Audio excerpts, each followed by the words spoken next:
So just bear that in mind for this. So if you don't want your camera on, then make sure you do turn it off. I can see everyone's got it off at the moment, so that's good. And the recording has started, so hopefully you've had that through. So again, thanks very much for jumping online, everybody. I know that it's time out of your day, and you're all very, very busy, teachers and students alike. So we appreciate you coming on for that. All of this series of Twilight. So if you haven't signed up for them all, or you've missed one, they're all being recorded and they're all going to be available online. So what I'll be doing is I'll be putting them onto a web page and then sharing that link so you've got access to all of them when we do get to that point. So just a quick reminder, if you weren't here last week or if you don't know, I'm Tom Milner. I'm the UK and Ireland National Project Manager for F1 in Schools.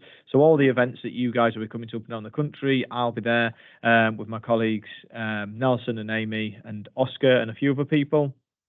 So the Twilight's been recorded. I've muted everybody just because we had the sheer volume of people who had applied to come to the Twilight. Not as many are actually taking up that invitation, but that's okay.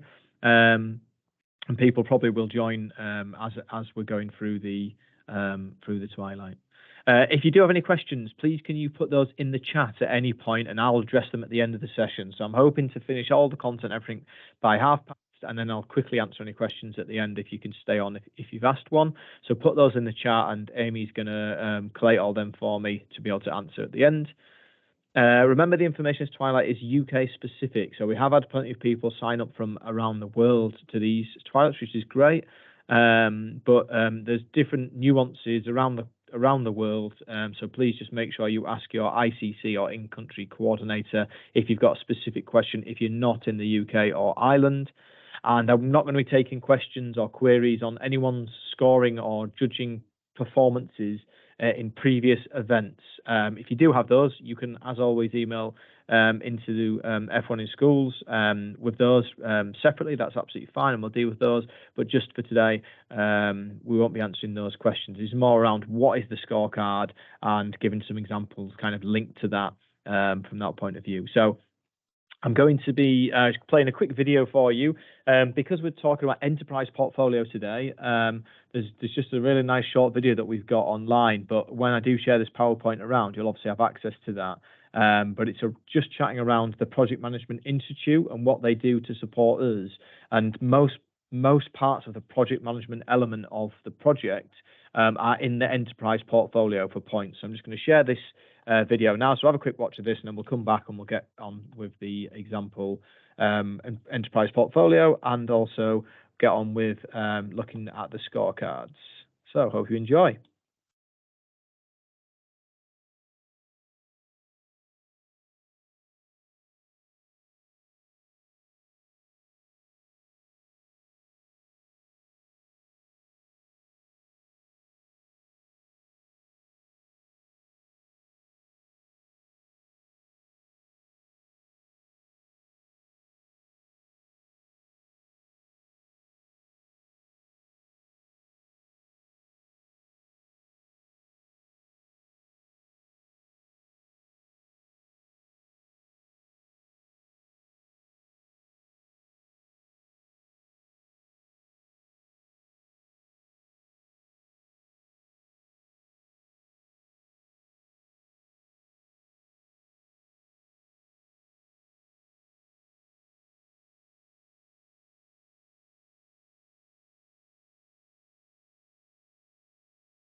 All right, a really nice video then featuring SBA Avidity.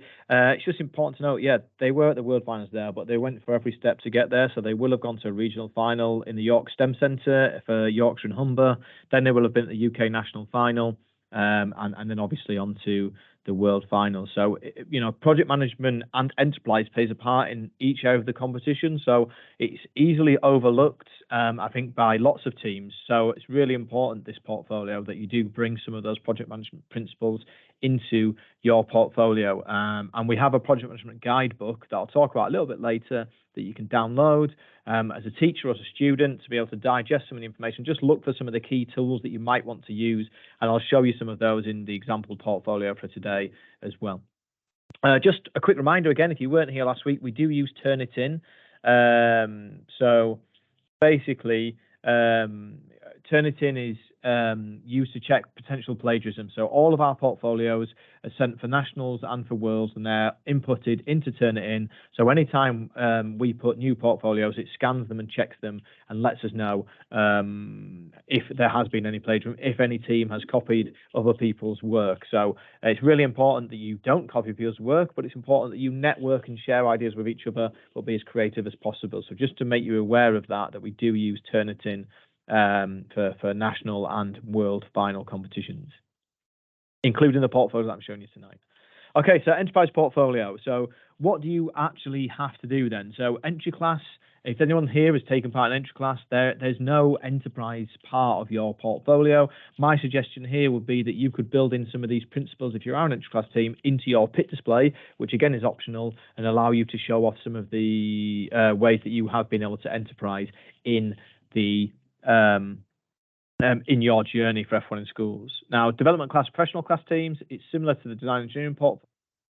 Development class team, it's a 5-page portfolio document, A4 or A3, and professional class, it's a 10-page document, A4 or A3 again. And remember, it doesn't include the front or back page, and you should always include the team name, number, and school on your front cover. Okay. What will actually be judged? Project management is key, and that's how your team has planned and carried out all of the work that's required, following any processes and working together as a team to complete your objectives. That's about half of the scorecard. The reason why I showed you the project management video, the reason why I'm talking about the project management guidebook. So it is really important that those project management principles are built into what you're doing. Now, you don't have to use ours. You can use the ones that as a student you have learned or that you've researched, or as a teacher, if you've got any of those planning skills that you probably already teach in your lessons, then they can be built in instead from that point of view. Sponsorship and marketing is the other half of the competition in enterprise and the portfolio, and it's basically the activities that you carried out to raise awareness for your project or F1 in schools or STEM.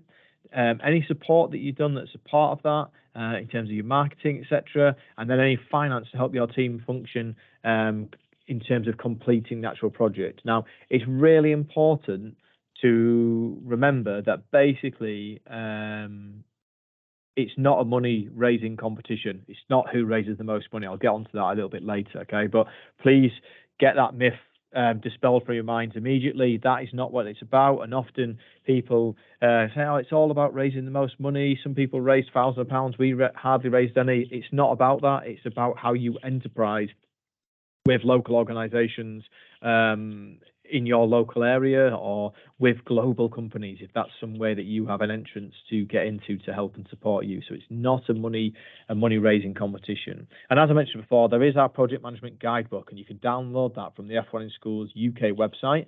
In the rules and regulations area, just at the top, it's called Project Management Guidebook. Download that, have a read, and use some of the tools. You don't necessarily have to read the full document. You might pick 2 or 3 tools that you can use as a team manager, as a project manager in your team, or as a teacher. You might want to click through, and you might want to share a couple of the key project management elements from the book to help and support you.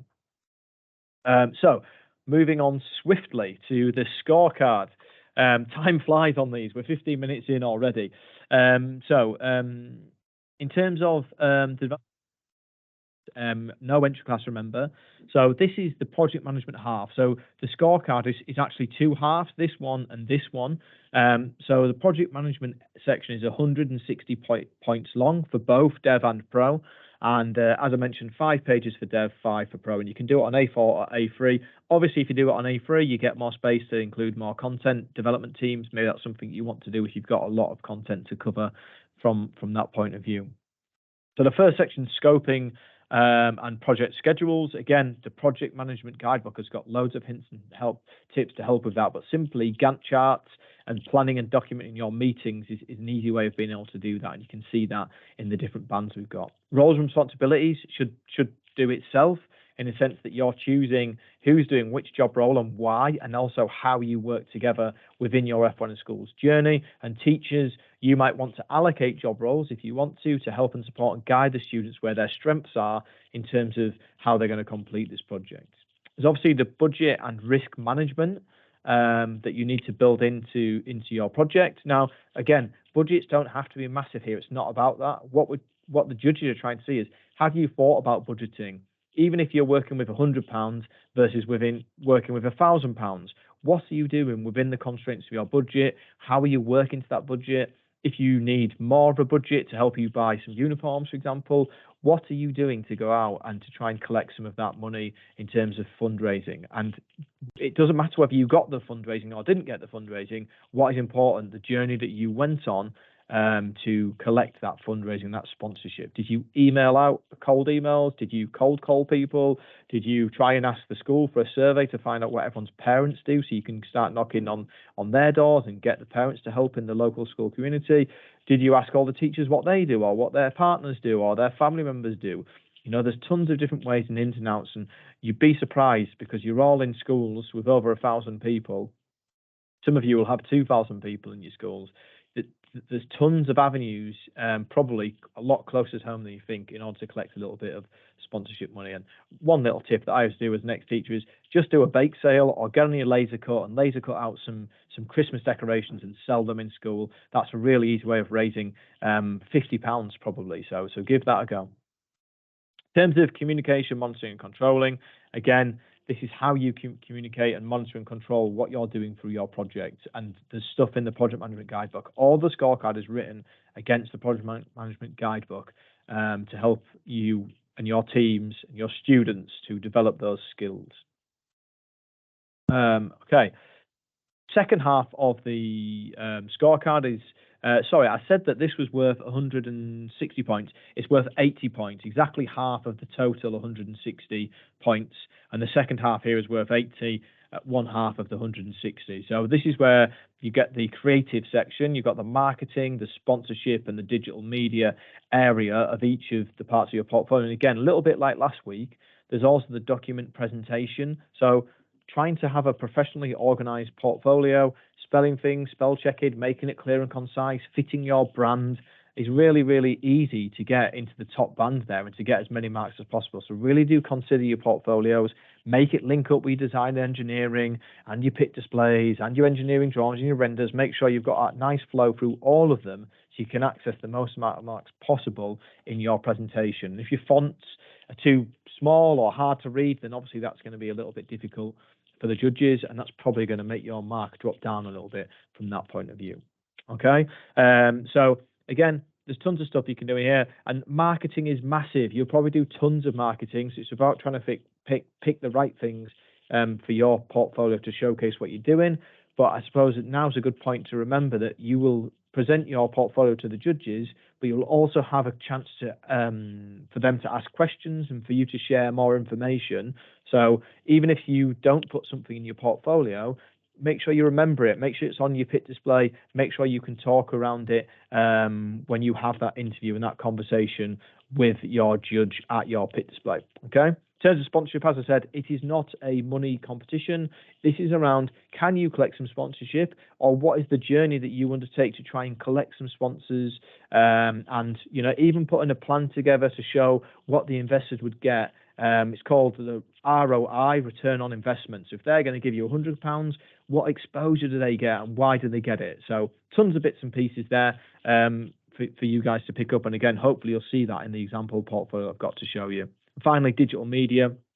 How are you using your digital media to showcase what you're doing and to sort of engage with different audiences and using platforms, whether that's social media or design your own website.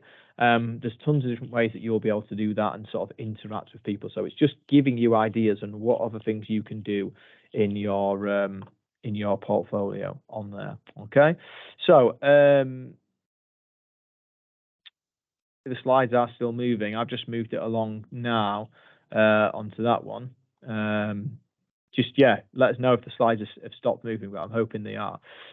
So what do the judges actually say? They obviously give us tons of feedback on where lots of teams sort of miss out. This is your whole class feedback, really. They often say teams don't use the scorecards, as I said last week. That's really important. The scorecard's there for a reason. That's why I've spent 5 minutes just quickly highlighting them and going through what's there. Everyone's got a scorecard. They're all in our competition regulations. So keep them with you at all times. Whichever members of your team are working on the enterprise portfolio, you should have them in your bag at all times for whenever you're working on your projects. So please bear that in mind. Know your content, know what's in your portfolios. The judges are going to start asking you questions. You don't want to be mumbling or trying to look through your portfolio. If there's something you haven't included and you want to tell them, have a prop there ready. Make sure you practice that portfolio. Make sure you stop that. Make sure you double check and practice that portfolio, your speech. What you could maybe do is ask a teacher or something from your school to find out and ask them to ask you questions on your portfolio. That'd be really, really helpful. If anybody else is having issues with the PowerPoint slides moving, can you just stick that in the chat just so that I don't know if it's just a one-person project or if it's a problem or if it's a two-person problem from that point of view.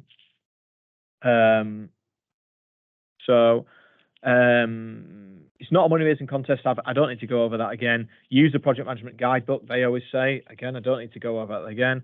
Communication is key. When you're standing there at your pit display trying to talk to judges, it's in the main area. It might be quite loud. Make sure you're projecting your voices and really showcasing what it is that you've done. You've got that 20-minute meeting with the judges to showcase everything. They're going to look through your portfolios. That's your chance to shine. So make sure you do practice it. Make sure everyone on the team knows what they're saying, or if one person is just going to lead that meeting, and be confident. So you've got to practice, okay? Be open to creative criticism from the judges, and that's important as you move through the journey of F1 in schools, whether you get to nationals or worlds, or whether you're coming back the next season, or whether or not you're just finishing F1 in schools and you're going to move off into university or upper school year. They're all things that might be able to help you improve just as a person, and also through your F1 in schools journey.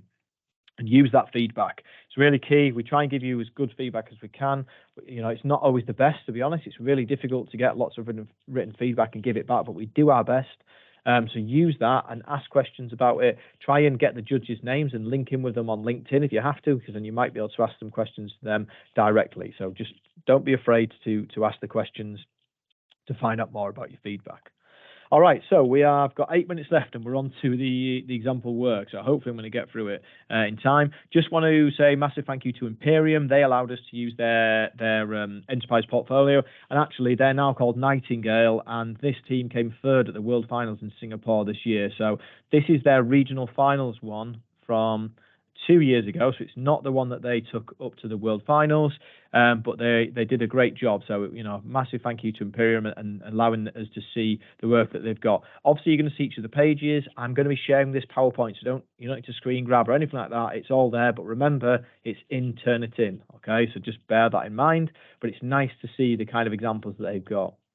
So you can see here on their project schedule that they've got a few different tools that they've used. So they've got Gantt charts for planning meetings and scoping out what it is that they're going to do, but then they've also got actual times and how long it took as part of that. They've put in their regional finals sort of ideas in terms of how they're going to get there, what are they going to do. They've tried to think about everything in detail, which is really, really key to their project in terms of having members and goals and milestones. And I think that that's really important as part of a project, that you know what you're working to and you know who's working on what is really, really key. And what's quite nice that I like, and again, I'm not a judge here, I don't know what scores these got, But then there's a nice evaluation page as well on each of their areas. So it's really clearly laid out. It's easy to see. They've got tons of information. I know it's small on the screen, but it was printed in A3, so it was nice and big to see that. And what's nice is, look, it's orange. It's got their logo on it, and it all kind of fits in with their kind of theme for their team. So here on the roles and responsibilities, again, nice clear pictures talking through what each of the team members are doing and how they're working. And then straight out of the project management guidebook, and I recognize that, is the RACI matrix. Lots of people talk about that, but it's basically a matrix of all the jobs that they need to get done and who is going to be the person who's responsible for it, who's working towards it, who's going to be checking that the work's done and approving it. So they've really broken down who's doing what for each of the areas, and then they've kind of used the RACI matrix and the project management guidebook to build that into their planning. So it's nice to see the principles of project management built into their portfolio. So obviously they're checking off boxes here for what you can see. So again, quite a large matrix, taking up a lot of space, but it just defines clearly what it is that every single person is doing. It's really easy for a judge to digest that. Their communication page, again, they've got everything around their team manager, and they've got the communication web, again, straight from the project management guidebook. So it's something that you have access to, something that you would be able to use. And then they also talk about how they're communicated with within their project. So now you're on Teams, for example, if you're a student, then you can chuck that in there. You have communicated through Teams, you've come to a meeting. That's one area of communication. So make sure you cover all of those different areas built into your project. And there's communication and monitoring, controlling on here, but there's also controlling and monitoring on all of these 3 pages, because they're all about the project management and they're all about controlling how everything's working. They've got a really tight grip on that. Team identity, again, team identity is all around how are they building up their portfolio, how are they using their logo, their name, what are the team aims and their own personal goals. So they're giving it a nice personal touch as well. What do they actually want to achieve, each individual person, which is really nice. And what's cool is they've also got their team uniforms on during their pictures, or they've got the logo in the background. It's really easy. Get a projector, project your logo behind you when you're taking your pictures or anything like that, just to link everything together nicely. You are a team. You've built this team. You've built this logo, and you can see it flowing through absolutely everything. They've got their pic display on there. When we're talking about communication at the event, they're going to be communicating their ideas and everything to their judges. Great. They've built that into here to show that off. You can put anything into your portfolio in the communication section. Doesn't have to be what I've got here. You're just showcasing how you have communicated what you're doing in your project. The risks bit, boring page really, but again, it's around risk assessments, anything linked to what they're doing. So they've got plenty of risks. COVID-19, remember that, it's still going strong. But what impact could it have? What solutions are there? Loss of a team member, school holidays, financing, examination periods and work, team members not in the same school. So they've really had to think hard about what are the things that could potentially have an impact on their project and how are they going to mitigate those throughout the project that they've got on there. Okay, now this is an interesting page because I said it's not about collecting money. It's not about collecting loads of money. This team, I think, collected about £1,500, I think, in total. So they did a really good job of collecting money. But actually, it's not about that. What you're seeing here is a breakdown of how they've used that money and where they've spent it. Where are their estimated costs that you can see in here, and how are they going to keep the cash flow running through their project? They've used the project management guidebook to talk about essential costs, non-essential ones, and flex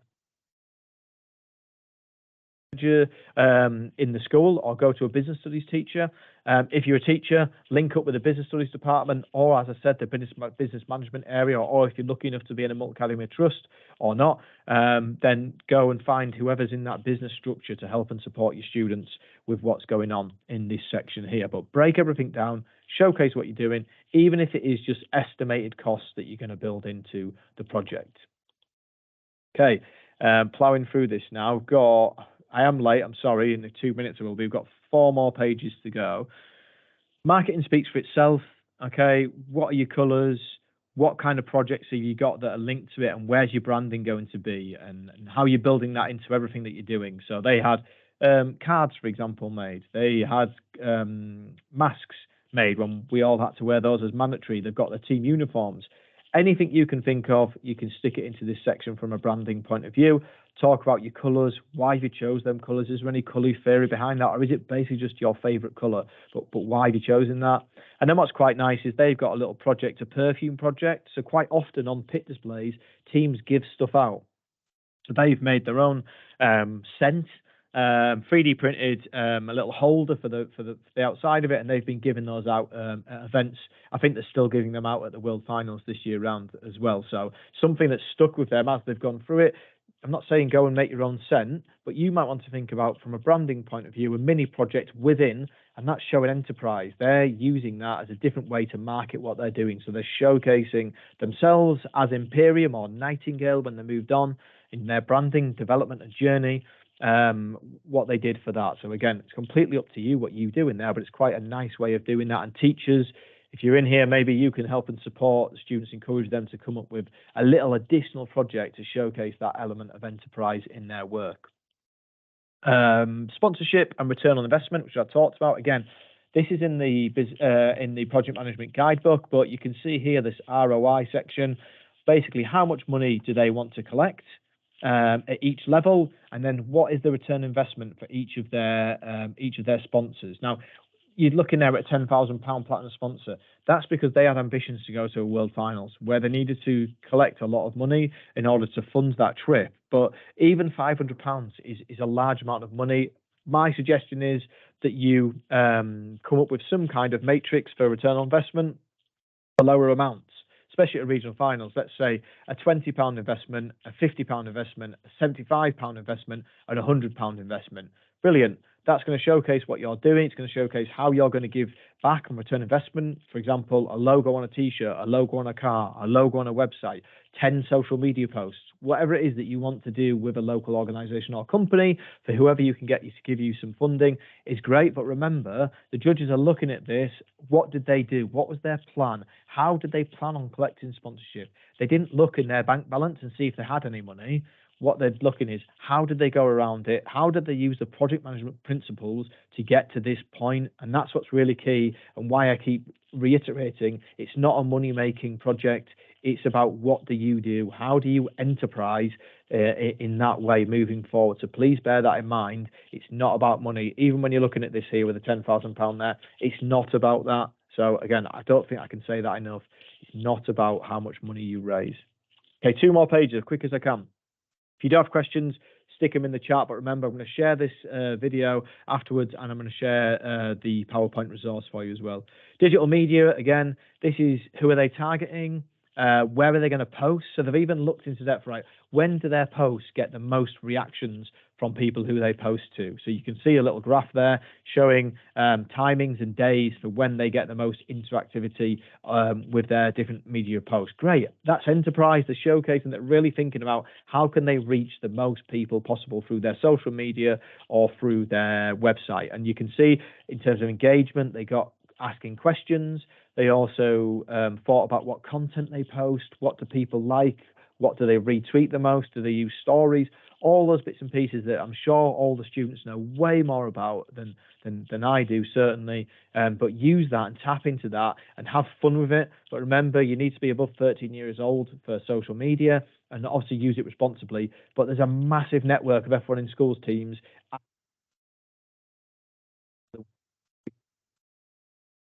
Your network, you'll be surprised how willingly people are to speak and share ideas and look for other people's social media accounts. And you can see they've also got a plan on there because we're in that enterprise and planning section. Okay, finally, last page, sorry. It's like teaching a lesson again. It's taking me back a couple of years. Sustainability, I've put this in. This is their last page. Now, this isn't part of the enterprise portfolio in the sense that there's no sustainability section. It's actually on the brand identity area. It's just really nice that they've built in something additional to show their enterprise. So what have they done sustainability from a social, economic, and environmental point of view? And they've built that in, showing how they're enterprising through also trying to be sustainable at the same time. So you will be probably putting some sustainability into your pit display and showcasing that, but this is a really nice additional extra that they've built into the enterprise area, showing how they have communicated with local community, how they've done stuff to showcase their brand, but also be sustainable at the same time. So again, really, really nice page, nice additional extra. It's not part of this particular scorecard, but they're showcasing skills from this scorecard in this page, and that's why it's there for them to talk about what they've done and how they've done it. And one important point that I didn't actually say on the scorecards, and it's in my hints and tips, is don't put anything in your portfolio that doesn't get you points. So I'm saying that now because I've just said this isn't on the scorecard, but as I mentioned, plenty of stuff they're doing in this page is part of the scorecard, and it's about them communicating that to the judges. How did they show enterprise through their sustainable projects that they did in this portfolio page? So again, you're all going to get copies of that so you can see it. So the hints and tips from me, just when you think of it, very similar to design engineering ones, but use the scorecard. It's the most important part. You've got two sections, project management and the marketing, digital media section. Be creative, come up with your own ideas. You've seen some amazing ideas from Imperium there, but again, if you look online, there's tons of teams doing amazing stuff, whether it's you running an enterprising F1 in schools in your school and making it sustainable. Brilliant. Get out there, do it. Set up a workshop. Maybe you could nurture the lower teams down in your school. Brilliant. That's all enterprise. It's you using communication. It's marketing yourselves. You might want to go and market yourselves in another school and show what F1 in schools is. Again, absolutely brilliant, but be creative from that point of view. Find experts to help you. There's tons of local companies out there. Find your local marketing agency and ask them for help and support. I'm sure that they'll be willing to do that. And that's a part of sponsorship. It's called in-kind sponsorship. You're not getting money, but you're getting help from experts. So don't be afraid to reach out, because the reaching out is communication that's part of the scorecard. And then also getting somebody to help you with the skills is also enterprise, and it's got communication that's part of that. And then they might sponsor you and give you some money as well at the same time. Bring any supporting documents with you. So as I mentioned, if you've got anything that you can bring that you've done extra, bring it with you. Don't just put a picture of it, stick it in your portfolio. Bring as much stuff to showcase on your pit display as possible. Judges love seeing stuff and they don't often get to see it. I mentioned this before, know your content. If you don't know your content, the judges will figure that out. So when they're stood in front of you interviewing you, they're asking you questions. If you're not confident in your responses, if it clearly you haven't practiced, and you don't really know why you've put something in your portfolio, the judges will know that and you'll end up with a lower score. Make a plan and stick to it. Look in the project management guidebook and plan what you want to do throughout the competition, and stick to it. Okay, yes, things are going to change and fluctuate, timings, people off ill, blah blah blah, but try and stick as close to your plan as possible and meet those deadlines. Check, double check and triple check absolutely everything you do.